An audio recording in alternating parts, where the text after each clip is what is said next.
नमस्कार मंडळी. समजा जर एका गरीब कुटुंबातील 12 वर्षाचा मुलगा कर्ज फेडण्यासाठी एका हॉटेलमध्ये काम करतो, जिथं तो रात्रंदिवस मेहनत करतो, पण त्याला योग्य मोबदला मिळत नाही. ही घटना कलम 23 आणि 24चं उल्लंघन आहे. कलम 23 जबरदस्तीच्या श्रमांवर बंदी घालते, तर कलम 24 14 वर्षाखालील मुलांना धोकादायक उद्योगांमध्ये काम करण्यास रोखते. आजच्या व्हिडिओमध्ये आपण या दोन्ही कलमांची सविस्तर माहिती पाहणार आहोत. नमस्कार, मी राहुल आणि तुम्ही पाहताय रियालिटी.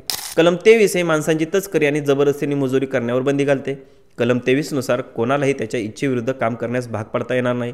उदाहरण द्यायचं झालं तर एखाद्या व्यक्तीला त्याच्या इच्छेविरुद्ध एखाद्या कंपनीत काम करण्यास भाग पाडले जात आहे आणि त्याला त्याच्या कामाचा मोबदला दिला जात नसेल, तर हे कलम 23चे उल्लंघन आहे. कारण कोणत्याही व्यक्तीला त्याच्या इच्छेविरुद्ध काम करण्याची सक्ती केली जाऊ शकत नाही. परंतु काही विशेष परिस्थितींमध्ये, जसं की देशाच्या सुरक्षतेसाठी लष्करी सेवा किंवा नैसर्गिक आपत्तीच्या वेळी मदतीचे कार्य, अशा ठिकाणी काही अपवाद लागू शकतात. मंडळी, कलम 24 सांगते 14 वर्षाखालील मुलांना धोकादायक कामांमध्ये, जसं की कारखान्यात, खाणीत किंवा इतर धोकादायक उद्योगांमध्ये काम करण्यास सक्त मनाई केली आहे. या तरतुदीचा मुख्य उद्देश मुलांचे आरोग्य, कल्याण आणि विकासाचे रक्षण आहे. तसेच त्यांना योग्य शालेय शिक्षण मिळावे आणि मुलांना त्यांच्या क्षमता आणि कौशल्य विकसित करण्याची संधी मिळावी, हे याचे मुख्य ध्येय आहे. उदाहरण द्यायचं झालं तर एका 12 वर्षाचा मुलगा फटाका कारखान्यात काम करत असताना त्याला धोकादायक वातावरणात काम करण्यास भाग पाडले जात असेल, तर हे कलम 24चे उल्लंघन आहे. मंडळी, हे होते कलम 23 आणि 24. पुढील व्हिडिओमध्ये आपण कलम 25 ते 28 पाहणार आहोत.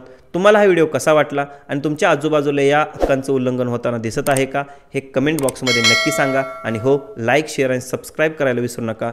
धन्यवाद.